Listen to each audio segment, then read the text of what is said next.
Hi, this is Dr. Kimberley Linert, and you're listening to Incredible Life Creator Podcast. My guest today is Sajita Setia. Sajita Setia, MD, is a clinical biochemist and pharmaceutical physician, certified by King's College London. Prior to starting Transform Medical Communications in New Zealand, Sajita was head of medical affairs for a pharmaceutical company in Singapore. A physician by training, she has spent over 16 years in healthcare, including 10 years in the pharmaceutical industry. She has authored numerous scientific manuscripts and textbooks for medical students and published many clinical papers in collaboration with regional and global key opinion leaders. Sajita also acts as a reviewer for several peer-reviewed journals and has won many awards in academia and pharma.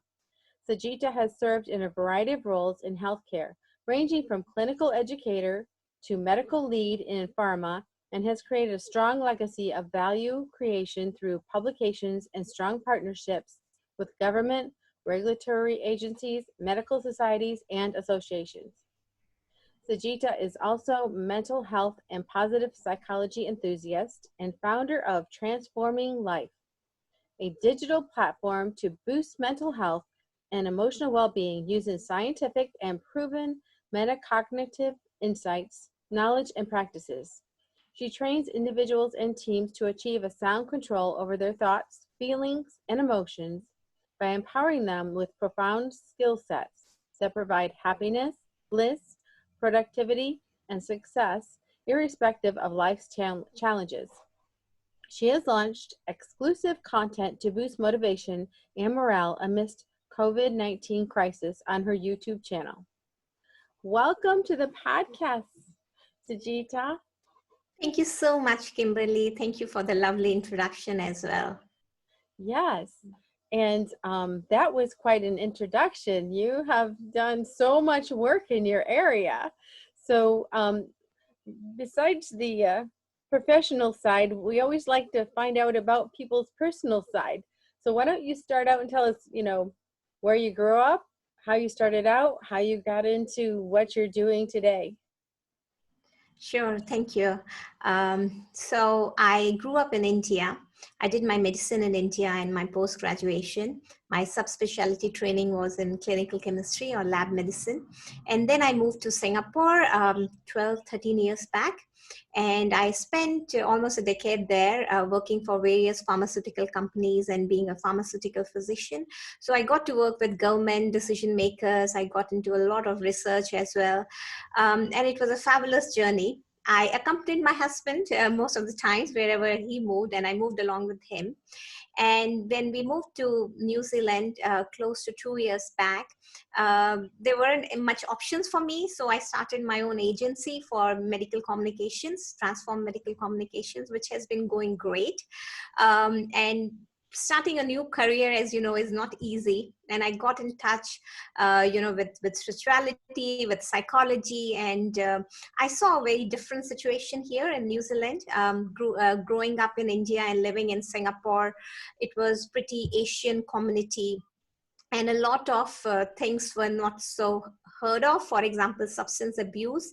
And I came to very close with families who were affected with substance abuse, drug dependence. And I realized it's so rampant here. It's so wide, it's so deep, and it's everywhere. So I got into research related to mental health burden, and I initiated from my side, a peer network with leading mental health specialists from New Zealand.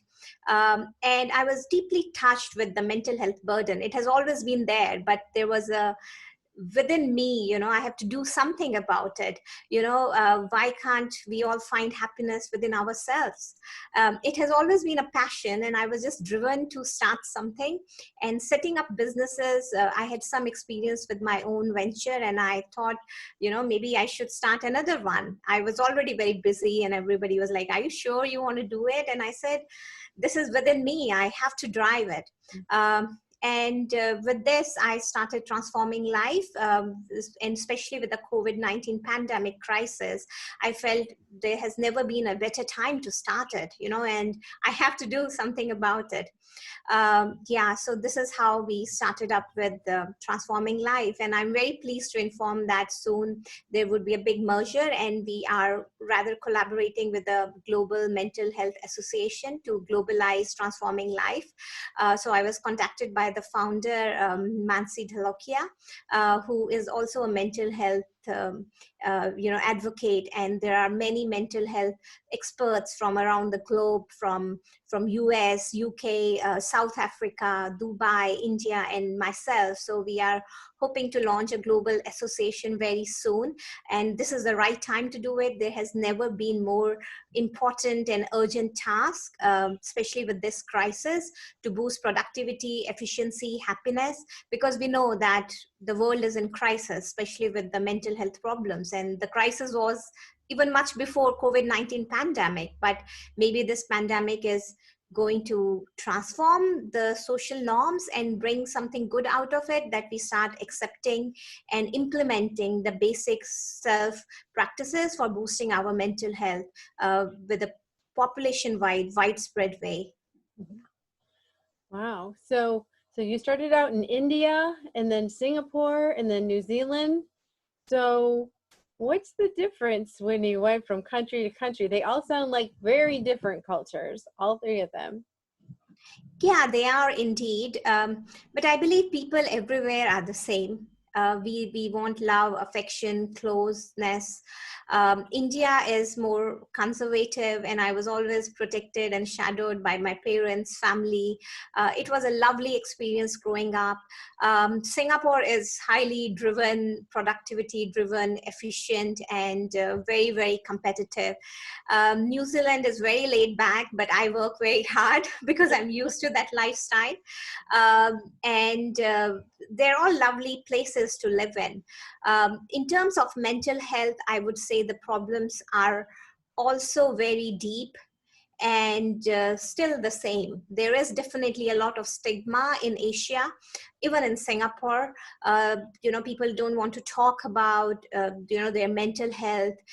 Even GPs, they don't want to see patients with mental health disorders because of the stigma, and they present with a lot of somatic symptoms. Asians and even ethnic minorities here in Australia and New Zealand, because it's in our culture. Need to be strong. We cannot be emotionally weak, and we know that this is very common. Patients present to GPs, they rather they're suffering from anxiety and depression, and they undergo a lot of invasive diagnostics, which is very expensive, and many times it's not even diagnosed, unfortunately. So with this, I felt that this is the time that we start talking about it. There is, of course, in developed Western countries, including New Zealand, there's a lot of awareness, and there are a lot of efforts in place for mental health. And government is doing a lot, I'm sure everywhere, but here they are openly doing a lot, spending a lot of money. But the problem comes down to substance abuse. I think the efforts are futile. There's so much of illegal market, that when I came to know, I was really surprised. And it affected me so much personally, because growing up in India and living in Singapore, it wasn't so commonly spoken or heard of, and it's probably not so common also, as far as I know. Singapore, the laws are so strict that we rarely hear these stories, but here it's like so common.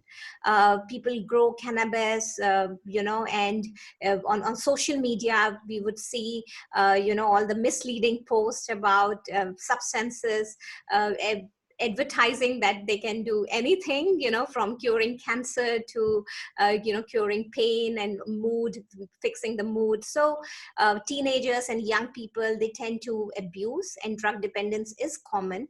And a lot of money is spent, in healing the families, the relationships, and children who are affected. But I just don't understand, why don't we drive efforts to just remove it? I know it's not easy and it's so complicated, but probably it's the time to do it. And these problems are going to rapidly escalate with the COVID-19 pandemic, and further affect the productivity, and again, cascade a very vicious cycle for the financial crisis.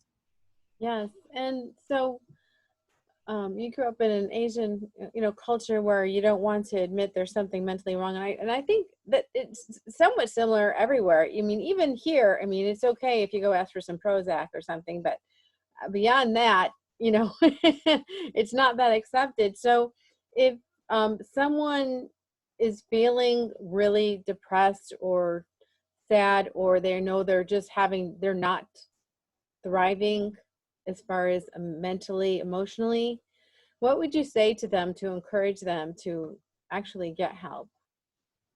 Well, I believe we need to create brand awareness about mental health so that it's so openly spoken about in schools and workplaces and universities, and even come out with strategies, simple mindfulness or metacognition based proven cognitive behavioral therapy which can be adapted on a population basis, so that people are not hesitant and they talk about it. Otherwise we are going to face a world where half of the generation is either abusing substances or taking antidepressants, prescribed medicines to manage their mood. And we do not want to live in a world like this. We want this to be spoken, in all social media. Come out and seek help.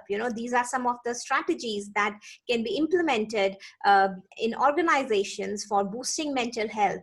So I have been researching a lot about positive psychology, and it is such a blessing. There's so much of abundance in positive psychology because our happiness lies in our hands. It's within us. Nobody can make us sad without our permission, but it doesn't happen because when I was growing up, it was a very spiritual atmosphere and I loved it, but nobody gave me a justification. Why should I think positive? What would happen if I think negative, or if I become very sad? And how can I not become sad when it seems like situations are not in my favor?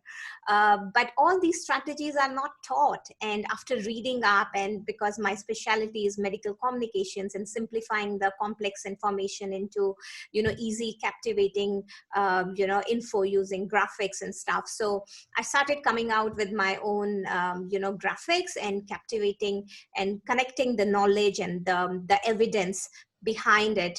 And even teaching my kids, their friends, and even kids can learn a lot, and it's recommended by Dr. Martin Seligman, the father of positive psychology, that we should be teaching these strategies before children hit puberty, because it's the teenage years which are associated with most of the high risk activities, and leading to when they go to the young age, these may continue. And we know that the mental health disorders and substance abuse, it peaks in the young age, which are the most productive years. So then I felt we have to come out with strategies on a global level, and starting in school. I know this is very personal because spirituality as such is very personal, and many a times there are religious knowledge and practices which are provided by schools which have their own importance.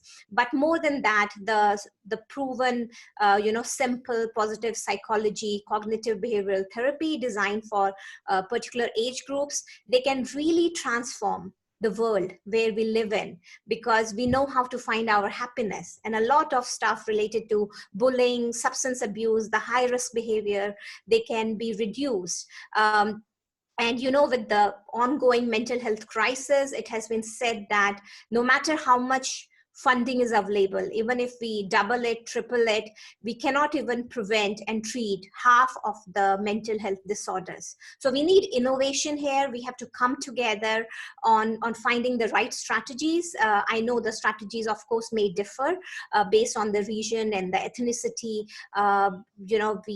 There might be some lot more stigma in some countries, so we have to look at the right approach and tactics, and I'm sure there are, but it's time that we all come together and work on it, coming out with global policies, because all this is related, and not just mental disorders, also substance abuse, because they are together. It will influence productivity, efficiency, happiness, especially to cope with adversities. And we saw what happened with COVID-19 pandemic, you see, and these adversities will come in future, but we need to empower ourselves to be able to cope up, using the skill sets that we learn in our life. And the earlier they are introduced, of course, we know they have much better response rates if we introduce these interventions early. So we do not really need to segregate who has a problem and who doesn't, because I believe everybody does to some extent. Yeah. It's about teaching everybody the simple strategies. Yeah. True. So let's just back up a little bit, because some of the time you're talking, I'm like, you're throwing out a lot of terms here. So what is positive psychology? So when you're talking about positive psychology and the tools that come along with it, what are you talking about? So positive psychology basically relates to the fact that happiness is within us, and it gives the ownership of the mood and happiness to the individuals. So this is the concept of positive psychology. And when I try to relate spirituality with positive psychology, I found a lot of connection there. You see, most of the times we struggle to change people or change the situations which are beyond our control. So most of the times our mood is affected by external circumstances which we cannot control, we cannot change, and we lose a lot of energy, efficiency, productivity, thinking about, or even sometimes taking actions to change them. And the wisdom to know what I can change and what I cannot comes with mindful decisions and choices. So I need to be mindful to be able to apply it. So I read a lot of, cognitive behavioral therapies and the simple approaches. And there are also simple practices recommended, for example, by Dr. Martin Seligman. And I would recommend, reading the book on learned optimism and the optimistic child to everybody. It's a very simple book. It follows the positive psychology practices, but it's written in a very simple language that most of us can understand. So he proposed this ABCDE model, which refers to adversity. So this COVID-19 pandemic is an adversity, we all know, but in our day-to-day lives, there are a lot of adversities which many individuals term them as adversities, like, your boss is mad at you, there's traffic jam, your kids are having tantrums. These are all adversities. So based on the adversities, some thoughts are cascaded in my mind, and a lot is very much into subconscious mind and how I react with the situation, and different individuals react differently. We know that. And there are a lot of factors, it's not just genetic or personality traits. It's also how they were brought up, their environment around them. But based on the adversity, so I create a belief, and it's actually an illusion. So there's no reality. The reality is imposed by my own thoughts. So if I change my thinking style, the reality would look different. So based on adversity, I have belief cascaded by my self-talk, because I talk to myself. That is called my explanatory style, the explanation I give to any situation or adversity in life. So based on my belief or my thinking, my style of thinking, there are consequences, for the emotional consequences, for example, sadness, anger, jealousy, or good consequences, positive emotions. So the consequences, my emotions are generated by my thinking process, by my self-talk.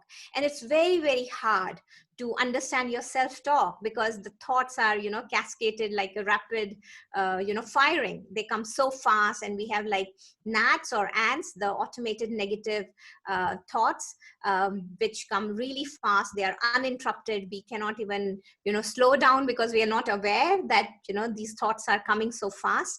So the easiest method, which when I applied, is actually when I feel it, that I don't feel right, I don't feel happy, I feel really sad or whatever, I go back and check my thinking style. What was I thinking? Rather than trying to control the situation, trying to control people around me, I go back and check my thinking. And I try to dispute my negative thinking style. So it's the D there, disputation. And there's also distraction, I mean, we know that when we talk to people we love, our close friends, when we don't feel good, we feel better. Or we, take a warm shower or read a book. This is distraction. But disputation is much more powerful when I dispute, because I'm actually correcting my unconscious mind there. This is wrong. Maybe I can think in a different way. So when I do that, there is something called energization, E. That means I get, a boost in my mood. So why do I get a boost in my mood? Is because I'm changing my thinking style. I'm not changing people around me. I'm not changing the circumstances. I'm just changing my thinking style. And of course, it's not easy. We are all on this journey. But these practices, when we introduce this in younger age, they have far more impact to an individual's life. Of course, in general, to society as well. And now it's the time, because it's contagious, right? Negative thinking style is contagious. Everybody is thinking really, really negative, about the financial insecurities and physical insecurities, what would happen. We really don't know how long this would continue. So probably COVID-19 pandemic is giving us an opportunity to change our thinking style, to accept these practices from positive psychology, which have been existent for very long time. But why do we have to really suffer from depression and anxiety to go to a psychologist? We all do. From moment to moment we feel sad, and now I'm sure it's much more than normal. So why can't we introduce these practices in a wide scale, so that everybody can benefit in a simple terms, of course, to school children, in universities, and in healthcare. We know that, it's proven that when you manage the mind, you empower the mind, the body also responds positively. And there are a lot of somatic complaints, related to physical illness, which are triggered by style of thinking. And even your immunity is affected by style of thinking. We really don't know how exactly it happens. There has been a lot of research, but biochemical basis, we don't really know for sure. They are hypotheses. But of course, we have to empower people by changing their thinking style. And all the psychological therapies and psychotherapies, they are aimed to boost optimism. So learned optimism, learned resilience can indeed transform, our life. And once I transform, the world around me transforms. I can't change others, I can't change the situations, but probably we can change our thinking style. And with less worries about future, staying in the present, visualizing a good future and learning from the past, but enjoying the present moment. Your body is going to heal, with all those thoughts, and empowering your mind. And of course, we know that our productivity is affected when we are sad or depressed. The wrong emotions, it affects our productivity. And the right emotions, they push us much beyond our talent or the situations. They push us ahead in life. Yeah, so if you wanted to implement something, let's say in the schools with elementary students, or any students of any age, would you just want to teach those concepts, or how do you think would be the best way to actually integrate it so that people are actually doing it, the students or people at at their workplaces or wherever they are? How would be the best way to help them actually implement it? Well, there can be many approaches, and I did discuss with few teachers from primary school, and I got very good feedback from most of them, and they said these practices would be helpful.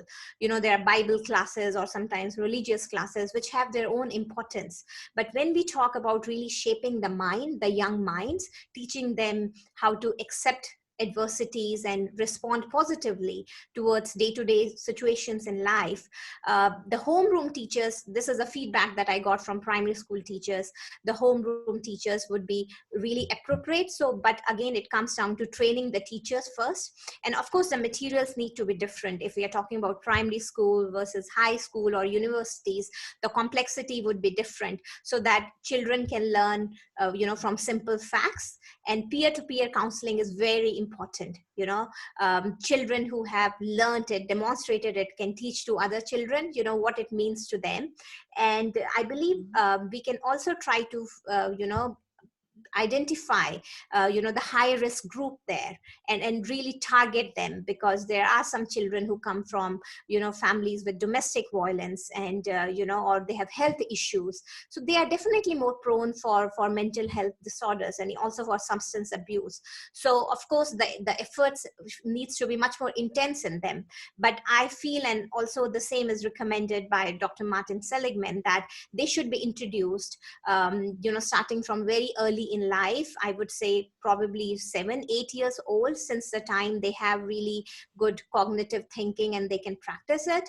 And it's easier if we implement it early, but of course we don't have to implement just for the school age children. Also in universities, it should be a part of curriculum, I believe. So there's a call on government and decision makers. We cannot do it ourselves to start introducing this in their curriculum. And I'm sure there are many NGOs who would love to help partner together to create customized modules based on the age group. And also for young working professionals, it has to be different, what it provides them, because there's so much of medical evidence there that it boosts productivity, it boosts efficiency, learned optimism and resilience. So why not the workplaces can implement them? We do a lot about team building, and a lot of money and funds are spent for these activities. Why not also spare some funding for positive psychology, cognitive behavioral therapy to impact, to enhance the mood for the working professionals as well. And social media, I believe, is a valuable platform, because the substance abuse industry, it's growing faster than Amazon and Apple. It's really scary, the speed at which it's growing. And with the mental health crisis, which already has been existing, it's underappreciated, under-recognized, and now it's creating, there would be a cascade of a lot of further mental health problems. And I'm sure substance abuse industry will again gain its shares. But we don't want that to happen. We don't want our children to be, trapped by all this misleading information. So social channels are a valuable platform, because we know that young individuals, most of them are all social platform. They're actually doing it much more than what is required. So why not we introduce these practices, peer-to-peer counseling through social media? I think that can also really have valuable returns. Yeah. Yeah, and you talked about, people with substance abuse, and then, I know it's actually really common for someone who has depression or some mental health issue to go in to see their doctor, and they give them a drug, which can be abused. So how do you think how could we change that so that people aren't just going from one drug to another? There is a chemical imbalance, I believe. I mean, from my medical training, and I'm not a psychiatrist, so I wouldn't judge them. I'm sure they do the right practices when it's needed, but depression is basically associated with chemical imbalance. But if you go in terms of positive psychology, depression is also an extreme of pessimism. Depressed people generally think really, really negative. They have self-harm behavior towards the end, and all these medicines will correct the chemical imbalance, which is important, because the mindfulness and the cognitive behavioral therapy takes time to act, so we can't wait. We really want to prevent self-harm behavior. So I'm sure there is a role of medicines and antidepressants, provided they are given by a healthcare professional who is licensed to do that, and they have a big role, but they cannot be for a lifetime basis. We want people to come out of it, and cognitive behavioral therapy and mindfulness based practices, they have been proven, not just for boosting mood and reducing the severity of depression, making people come out of antidepressants and being productive, but also for substance abuse. And we know that the response rate of various treatments, whether medical treatments or even psychological treatments, is very poor for substance abuse. Recurrence and relapse is very common. So in this case, it is even more important to think about prevention and boosting mood through the positive psychology interventions. And that's what we are really afraid of for the next generation, depending on how is it going. If you look at the high risk behavior in teenagers and in young individuals, I'm sure substance abuse will continue to rise, and we need really good collective efforts to stop it, because they really don't know. They are stigmatized, or they want easy help, so they are looking at substances to boost their mood. But antidepressants have a unique role, and I'm sure that they are needed when they are prescribed, for sure. But again, I'm sure if we come to the preventive psychiatry or preventive psychology, we can definitely look at reducing number of patients who actually need treatment, because I can self-heal myself, or go to workshops that influence me or teach me strategies where I can work. And again, caregivers can also be trained to do that. And GP practices, I think general practitioners, because they are the primary care vehicles where most of us would go first to our GP. But nobody really talks about positive psychology. It would be very uncommon that you visit a doctor and doctor tells you that, why don't you practice these, for your diarrhea or your gut pain or wherever, your chronic pain. And we know that, irritable bowel syndrome, a lot of fibromyalgia, chronic pain, fatigue, they are in turn to, linked to depression and anxiety. And for years and years, patients are being treated with a lot of medicines, thinking that these are somatic problems, but actually they are related to the mind. So not just schools and universities, even healthcare, GP practices, we need health coaches. It could be nurses. I know GPs generally don't have that much time to spend. It could be nurses, counselors who can train people, teach people, and integrated mental health is very important. And again, the social workers come there. And there's a lot of literature talking about the advantages. It's immense. When people think positive and they're optimistic, I'm talking about learned optimism, because optimism is also a trait. Some people are born optimistic, but we can learn to be more optimistic and resilient in life. So they're actually physical problems reduce. Chronic health problems, they are much less found in those individuals who have a positive self-explanatory style. Their self-talk is much more positive. They have better relationships, they have higher income, they have better job security. People like to stay with them, work with them, and even if they end up suffering from depression, these are really well conducted prospective studies. Even they end up suffering from depression, they need much less antidepressants, and they are able to come out of it much faster. So just because somebody is optimistic does not mean that that person will not have problems in life. The person may also have problems in life, but it is more probable that the person would be able to cope much better. Even for cancer patients, I think there are multiple studies related to this, that those who are optimistic and resilient, they have better outcomes, better clinical outcomes, because it's also your willpower, you see. So your optimistic style affects your willpower, your self-esteem, a lot of our decisions in life. And when we are faced with adversities, when we apply the principles of positive psychology, day-to-day adversity, your project was supposed to go this way, it happened this another way, you're stuck in traffic jam, there is lockdown, your kids cannot go to school, you have to catch up with a lot of work. These are day-to-day adversities, which are, of course, precipitated to a big extent right now with the COVID-19 crisis. But I think it's a very good time for everybody to implement these strategies, because everybody needs help at this point of time, I would say. And I also did, day to day. I'm not saying that I'm always very happy and, I never feel sad. I'm also a human. I also make mistakes. But what has helped me is actually going back and finding what is the cause of a negative emotion. What is the cause of this feeling? Because the cause is within me. What was I thinking that led to this feeling, and what can I do about it? Is my worry or anxiety, is it probable or is it possible? And what can I change? I should not be wasting my time trying to think about something which I cannot change. So if it is probable, maybe I have to act. Maybe, my strategy should be linked to what can I do so that, some wrong situation does not come in front of me. Like if I'm prone to lose my job or my financial security, then I should be working on the strategies, how I can prevent it. Maybe if the job market is really slow or down right now, maybe it's time for me to do some courses, because we know the situation is not going to last forever. It will recover.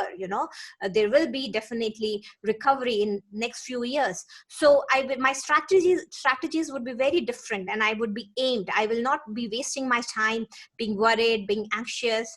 And we know all the businesses have been impacted. And I am also, I also run business, and I also have bank loans, because I just bought a house, a really big house in Auckland just before the lockdown. And so I also have sort of a financial crisis. Things are not going the way I planned, and especially smaller businesses are suffering. But again, with crisis comes innovation.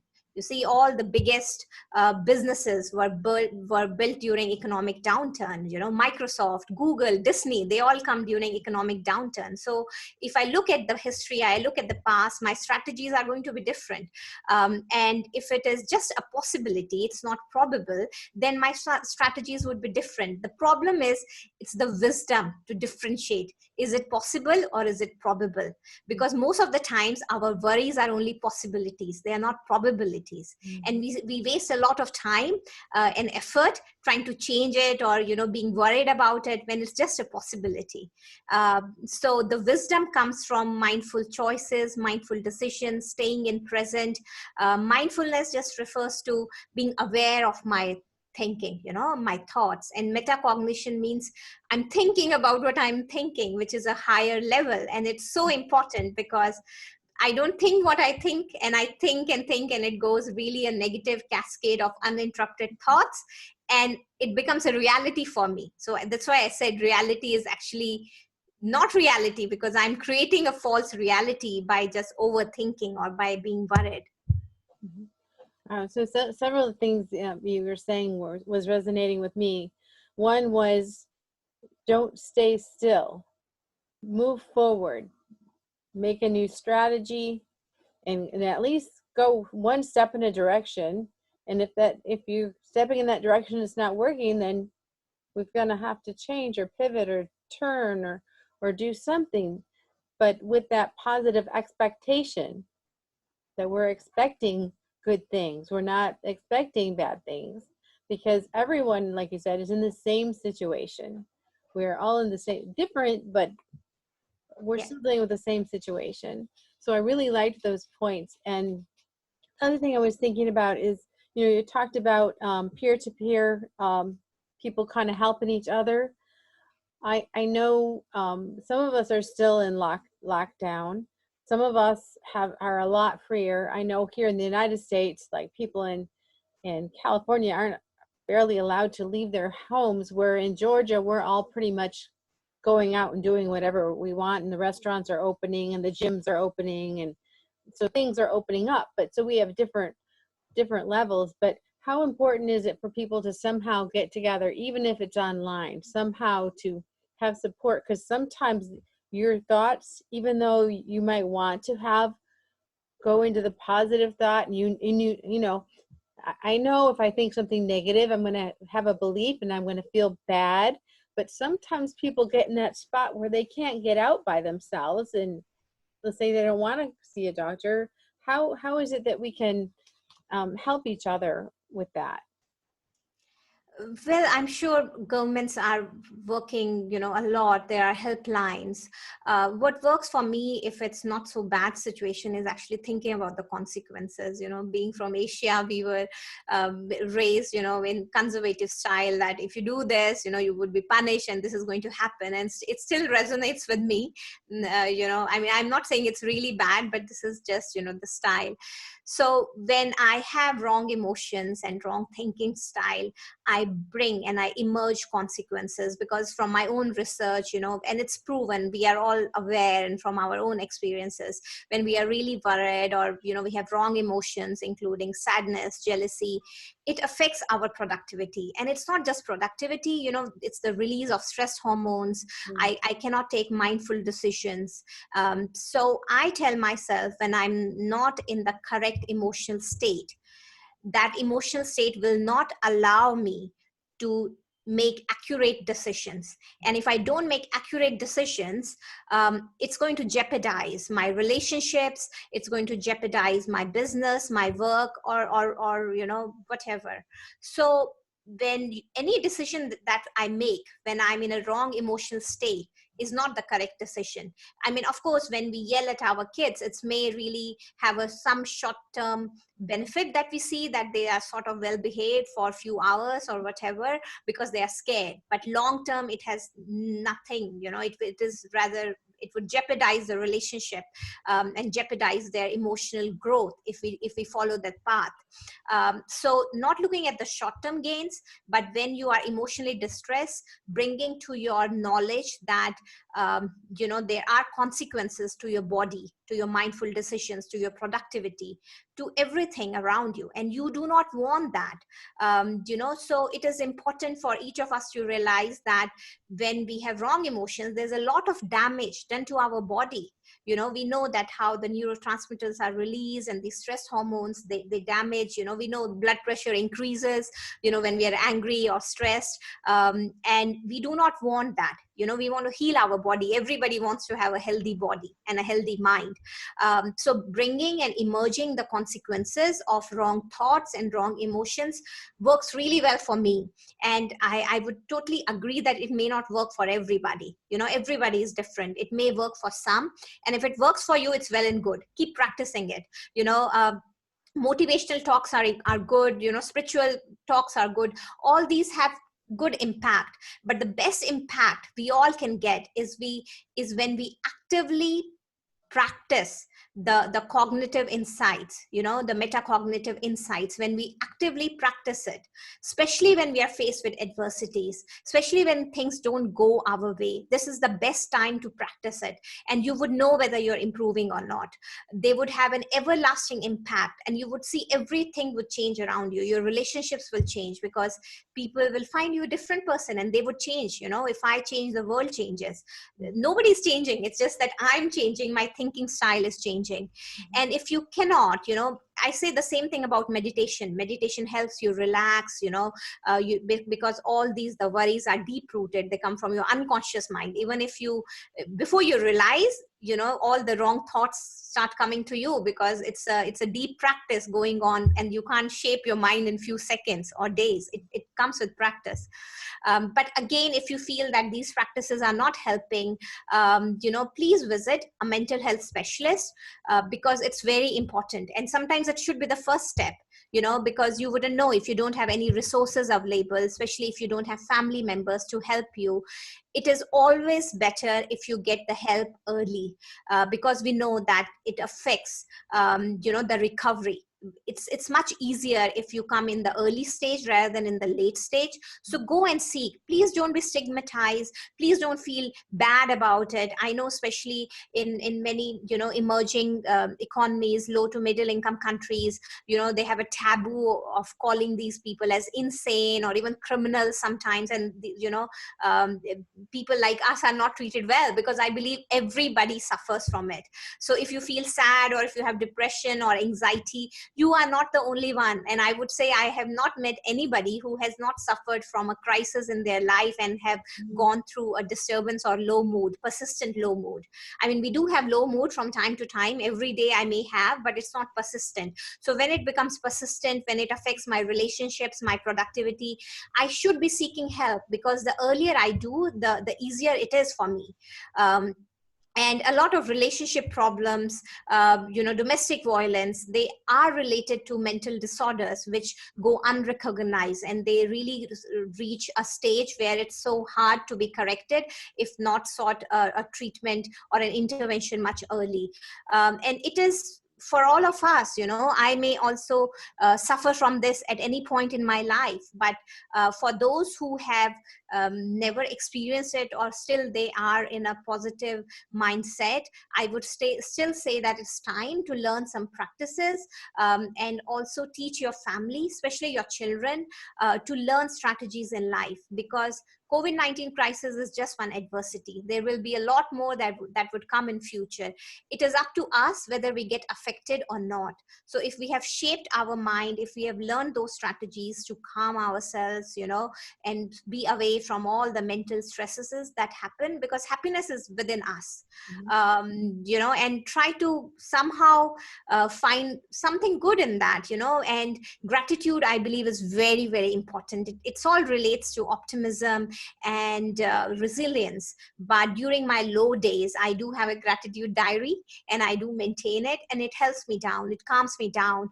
When you look at the situation, there are a lot of people who don't have a roof over their head, they don't have food on their plate, they don't have family, and we are really lucky. I know we are worried about finances and there's a lot of insecurity, but still we are very lucky. And those of you who are still worried about finances and the insecurity, retrenchment, being laid off, these are adversities in life. If you shape your mind, there is a better possibility waiting for you. It's always how you look at it. If you look at the research, it has been done in animals and humans, even in rats, optimistic style. And Dr. Martin Seligman has done a lot of wonderful experiments. And even in productivity, in terms of work culture, the really stressful jobs like selling a product, I believe, is really hard, especially selling insurance and a lot of other devices as well. And there, generally, people who are successful, who are able to do that, are those who have a really positive mindset. And many of them are really able to make a really good income by selling a product that was so hard to sell. And it all boils down to how they convince themselves, their willpower. So these people can do it by changing their explanatory style, by changing their self-talk.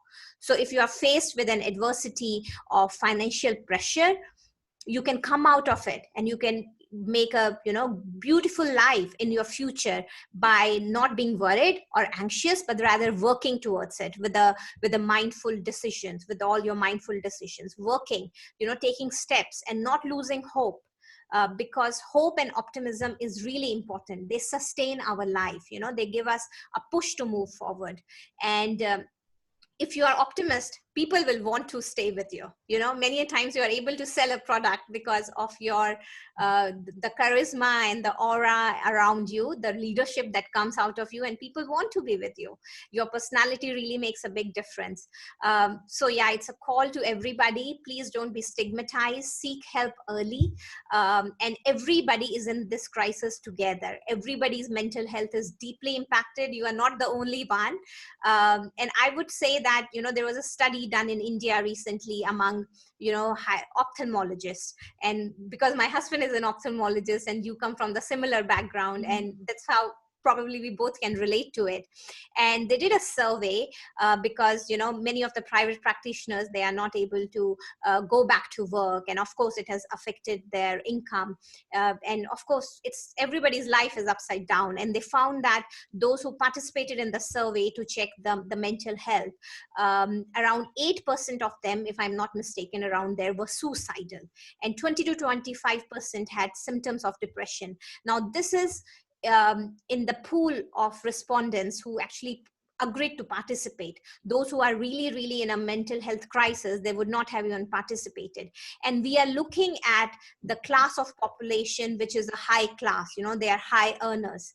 And the depression and anxiety is so common in this class, just because they are used to, let's say, 10K or 20K per month of salary or income, and they are not getting that, and it's affecting their mental peace. And they're also daily wage workers, who are not even able to provide the basic amenities to their family. So you can imagine how much insecurity would be there in that class. But again, it does not matter which class you come from, because anybody can be optimistic and anybody can make a better life for themselves. So your mind determines your destiny.